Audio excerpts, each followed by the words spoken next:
Judge Alex hears how this wife and ex-wife came to blows, leaving one injured over a donut and their kids. You're kidding me, right? You punch her twice in the mouth and pour coffee over her head? Well, she had my son's Boy Scout outfit and his Boy Scout book. Well, come on, are you 10? And she's eating this donut, and she whips it at me. Right about now, this is starting to sound like a scene out of Desperate Housewives. But it was their second fight over the children that landed them in court. So how does that come down? Well, you didn't dress him in a raincoat. No, Like that? What's the striking part? Annette went straight into the house. I took to the call of police. his You daughter. locked him outside with Cujo? Hey, they were married once. He knows how to handle her. I don't. As a cop, he stood up for the law. If I was the cop who showed up on the scene, you'd still be in jail. As a trial lawyer, he fought for the truth. The only thing your story is missing is once upon a time. And as a criminal court judge, he commanded authority. I've locked up people for less than what you did. Now, he has his own courtroom This is my house. where the cases are real I'll kick you both out if you don't follow my rules. and justice real. I'm giving you one last warning. Introducing Judge Alex. Annette and William Dolan say the defendant is a jealous ex-wife who attacked them and inflicted several injuries. The plaintiff has filed a $5,000 claim for damage to her car, medical bills, plus pain and suffering. Shirley Suter says she had to defend herself from her ex-husband's wife, so she's not responsible for any injuries or damage to the car. She's filed a $5,000 counterclaim for harassment. All rise. Court is now in session. Honorable Judge Alex Ferrer presiding. Okay, thank you. Please be seated.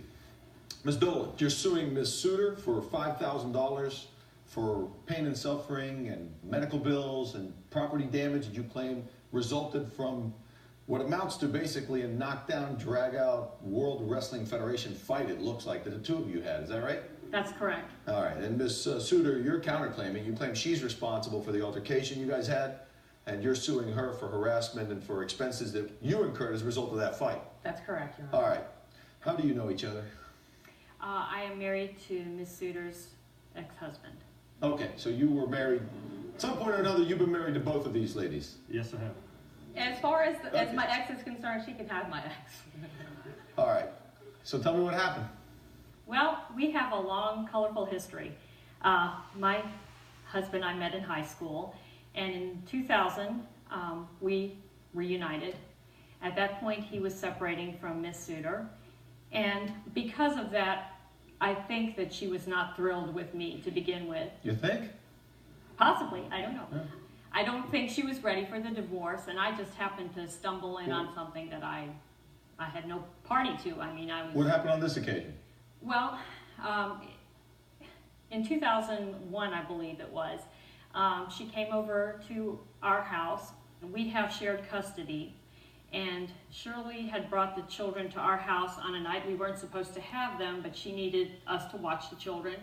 She came into the house the morning she was picking up the children and started to yell at me in the face and point her finger, and as I stood there watching her face, she hauled off and punched me in the face and then continued. Punched you where? In the lip. And then... Is that right? Well, Your Honor, the story was, I came over in the morning to pick up my children. Okay. And what Annette typically does is she doesn't look at the weather to see if what the children wore to their house on Thursday is appropriate for wearing on Sunday. And the weather So how does fluctuates. it, wait a minute, so how does that come down? Well- You didn't dress him in a raincoat. No, Like that? it was, Or, I mean, what's the striking part? cold. It was cold, and my daughter was in shorts and a t-shirt. Okay, so what came of that? we were standing there surprised at it, and as she continued to yell at me, she then again punched me in the face. She punched you twice in the face. And at that time, I got a bloody lip. And as she walked out the door, because she had said her piece, her boyfriend was standing outside the door with a hot mug of coffee. She took his cup of coffee and poured it over my head. And this began our You're kidding me, right? history. She made a comment about the clothing and you punch her twice in the mouth and pour coffee over her head? Well, setting my daughter out in the cold to change in the car when she's 6 years old, and then refusing to allow her to change in her own house, and throwing her clothes on the ground. So then let's get to this incident. What happened in this case? Well, this just paints a pattern. This is the kind of relationship we had. But last August, her son started junior high school. And because we have shared custody, which meant that on her weeks, she had to come into our area To pick them up? to pick him up. Okay. Based on the history we had up to that point, it was necessary for her to be at the swimming pool of our subdivision, which is about 5 or 6 homes down from our house, to pick him up, so that she would have no dealings with me. So what happens? So on the day in question, she came to the house again, which she has a tendency to do because that's the way Shirley is. She wrote, I'm a bitch on Annette's car window in the dew. She had my son's Boy Scout outfit and his Boy Scout book and wouldn't give him to him. She Come refused on, to are you give. 10? No, I'm not 10, but who she acts goes like and she's writes that 10. on an Are they adult? What her? adult? Okay, because I'm not talking about 10-year-old. What adult goes and writes that on another adult's car because In the he dew. won't give it? In the midst of the dew. And then You know, right in the in doorbell back and window. I got the picture. Well, you know, what kind of example is she setting for my son, not giving him Listen, Boy Scout you're not in a uniform position to be pointing and about his- examples right now, okay? We already heard about Rocky 1 incident in 2001. You're not exactly a role model at this point.